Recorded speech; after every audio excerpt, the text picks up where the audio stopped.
தூத்துக்குடி மாவட்டம் ஓட்டப்பிடாரம் அருகே கடலுக்கு அடியில் இருக்க வேண்டிய அரிய வகை முத்து சிற்பிகளும் கடல் படிமங்களும் கண்டறியப்பட்டுள்ளன. இந்த நிலப்பரப்பு பல ஆண்டுகளுக்கு முன் கடல் பகுதியாக இருந்திருக்கும் என ஆராய்ச்சியாளர்கள் கூறுகின்றனர்.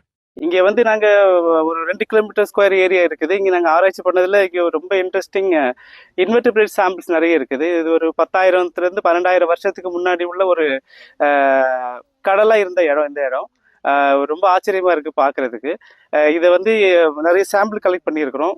எல்லாமே இந்த கடல் சிப்பி இருக்குல்ல, அந்த மாதிரி உள்ள சாம்பிள்ஸ் நிறைய இருக்குது. மேபி ஒரு 12,000 12,000 வருஷம் வயசு உள்ள ஒரு சங்கு எல்லாமே இருக்குது. இதை வந்து ஃபர்தரா ஸ்டடி பண்ணி இதோட ஃபார்மேஷன், இதோட கெமிக்கல் பயாலஜிக்கல் ப்ராசஸ் எல்லாமே வந்து நம்ம இதை ஸ்டடி பண்ணலாம். இது வந்து உண்மையிலேயே ஒரு பாதுகாக்க பண்ண வேண்டிய ஒரு பழைய ஹிஸ்டரி ஒன்று இங்கே புதைஞ்சு இருக்குது.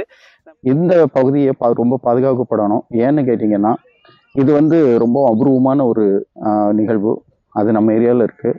இதை ஒரு கவர்மெண்ட் வந்து இது அழிஞ்சு போகாமல் பாதுகாத்து வச்சாச்சுன்னா, இதில் வந்து நிறைய வரலாற்று ஆணவங்கள் இதில் இருக்குது.